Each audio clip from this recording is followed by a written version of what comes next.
ನಾನೊಂದು ಪ್ರಶ್ನೆ ಕೇಳ್ತೀನಿ. ಗಂಡ ಹೆಂಡತಿಗೆ ಡಿವೋರ್ಸ್ ಆದರೆ ಮಗುವಿಗೆ ತಾಯಿ ಬೇಕು ಅಂತ ಎಲ್ಲರೂ ಕೂಡ ಹೇಳ್ತಾರೆ.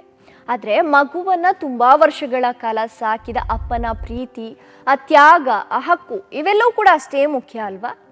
ಇವತ್ತು ಒಬ್ಬ ತಂದೆಯೂ ಕೂಡ ಮಗುವಿನ ಜೀವನದಲ್ಲಿ ಮುಖ್ಯ ವ್ಯಕ್ತಿಯಾಗಿದ್ದಾನೆ ಅನ್ನೋದನ್ನು ನಾವು ಸಾಕಷ್ಟು ಗಂಭೀರವಾಗಿ ನೋಡ್ತಾ ಇದ್ದೇವಾ? ಕೇರಳದಲ್ಲಿ ನಡೆದ ಆ ಘಟನೆಯನ್ನ ಕೇಳಿದ್ರೆ ಅಯ್ಯೋ ಅನಿಸ್ತದೆ. ರಂಜೀಶ್ 38 ವರ್ಷದ ಬಸ್ ಕಂಡಕ್ಟರ್. ಅವರು ಕೆಲ ವರ್ಷದ ಹಿಂದೆ ಪ್ರೀತಿಸಿ ಮದುವೆಯಾಗ್ತಾರೆ. ಆ ದಂಪತಿಗೆ ಒಂದು ಮುದ್ದಾದ ಮಗಳು ಕೂಡ ಜನಿಸ್ತಾಳೆ. ಆದರೆ ಮಗಳು ಕೇವಲ 2 ವರ್ಷದವಳಿದ್ದಾಗ ಪತ್ನಿ ರಂಜೀಶ್ ಅವರನ್ನ ಬಿಟ್ಟು ವಿದೇಶಕ್ಕೆ ಹೋಗ್ತಾರೆ. ನಂತರ ಅಲ್ಲಿಯೇ 2ನೇ ಮದುವೆಯಾದ್ರು ಅಂತ ವರದಿ ಹೇಳುತ್ತೆ. ಆ ಸಮಯದಿಂದ ಮಗಳ ಸಂಪೂರ್ಣ ಜವಾಬ್ದಾರಿ ರಂಜೀಶ್ ಅವರ ಮೇಲೆ ಬರುತ್ತೆ. ಕೆಲಸ ಮಾಡಿಕೊಂಡು ಈ ಕಡೆ ಏಜ್ ಆದ ತಂದೆ ತಾಯಿಯ ಜೊತೆ ಸೇರಿ ಸುಮಾರು 8 ವರ್ಷಗಳ ಕಾಲ ಮಗಳನ್ನ ಸಾಕ್ತಾರೆ. ಮಗಳ ಶಿಕ್ಷಣ, ಮಗಳ ಬೆಳವಣಿಗೆ ಪ್ರತಿಯೊಂದು ಕ್ಷಣದಲ್ಲೂ ಕೂಡ ಮಗಳ ಜೊತೆಗೇ ಇದ್ರು. ತಂದೆಗೆ ಮಗಳೇ ಅವರ ಪ್ರಪಂಚ ಆಗಿದ್ಲು. ಆದರೆ ಹಲವು ವರ್ಷಗಳ ನಂತರ ಮಗುವಿನ ತಾಯಿ ಕುಟುಂಬದ ನ್ಯಾಯಾಲಯದಲ್ಲಿ ಮಗಳ ಕಸ್ಟಡಿಗಾಗಿ ಅರ್ಜಿಯನ್ನ ಸಲ್ಲಿಸ್ತಾರೆ. ವಿಚಾರಣೆ ನಡೆಸಿದ ಕೋರ್ಟ್ ಏನು ಮಾಡುತ್ತೆ ಅಂತ ಹೇಳಿದ್ರೆ, ಮಗಳನ್ನ ತಾಯಿಯ ವಶಕ್ಕೆ ನೀಡುವಂತೆ ಆದೇಶವನ್ನ ನೀಡುತ್ತೆ.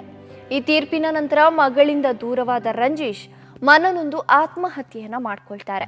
ಒಂದು ಕಡೆ ಕಾನೂನು ಯಾವಾಗ್ಲೂ ಮಗುವಿನ ಹಿತಾಸಕ್ತಿಯನ್ನೇ ಮೊದಲ ಆದ್ಯತೆಯಾಗಿ ನೋಡಿ ತೀರ್ಮಾನವನ್ನ ತೆಗೆದುಕೊಳ್ಳುತ್ತೆ, ಹೌದು. ಆದ್ರೆ 8 ವರ್ಷಗಳಿಂದ ಮಗುವನ್ನು ಬೆಳೆಸಿದ ಆ ತಂದೆಯ ಪ್ರೀತಿಗೆ, ಆ ಶ್ರಮಕ್ಕೆ ಅಥವಾ ಆ ಭಾವನಾತ್ಮಕ ಬಂಧಕ್ಕೆ ಬೆಲೆನೇ ಇಲ್ವಾ? ತಂದೆಯನ್ನ ಸಮಾಜ ಕೇವಲ ಹಣ ಸಂಪಾದಿಸುವ ವ್ಯಕ್ತಿ ಅಂತ ಮಾತ್ರ ನೋಡ್ತಾ ಇದೆಯಾ? ಮಕ್ಕಳಿಗೆ ತಾಯಿ ಎಷ್ಟು ಮುಖ್ಯನೋ ಒಬ್ಬ ತಂದೆಯೂ ಕೂಡ ಅಷ್ಟೇ ಮುಖ್ಯ ಅಲ್ವಾ? ಸಮಾಜದಲ್ಲಿ ಎಲ್ಲರೂ ಸಮಾನರು ಅಂತ ಹೇಳ್ತೇವೆ. ಆದರೆ ಪುರುಷರ ಮಾನಸಿಕ ಆರೋಗ್ಯ ಹೇಗಿದೆ, ಅವರ ಭಾವನೆಗಳು ಏನು, ಅವರ ನೋವುಗಳು ಏನು, ಇವುಗಳ ಬಗ್ಗೆ ನಾವು ಸಾಕಷ್ಟು ಮಾತನಾಡ್ತಾ ಇದ್ದೇವಾ? ಈ ವಿಡಿಯೋ ತಾಯಿಯದ್ದು ತಪ್ಪು ಅಂತ ಹೇಳುವುದಕ್ಕಾಗಿ ಕೂಡ ಅಲ್ಲ, ನ್ಯಾಯಾಲಯವನ್ನ ಟೀಕಿಸುವುದಕ್ಕಾಗಿ ಕೂಡ ಅಲ್ಲ. ಆದರೆ ಒಂದು ವಿಚಾರವನ್ನ ನೆನಪಿಸುವುದಕ್ಕೆ, ಒಬ್ಬ ಒಳ್ಳೆಯ ತಂದೆಯ ಪ್ರೀತಿಯನ್ನು, ತ್ಯಾಗವನ್ನ, ಭಾವನೆಗಳನ್ನ ನಾವು ಕಡೆಗಣಿಸಬಾರ್ದು ಅಂತ ಹೇಳೋದಕ್ಕೆ. ನೀವೇನ್ ಹೇಳ್ತೀರಾ?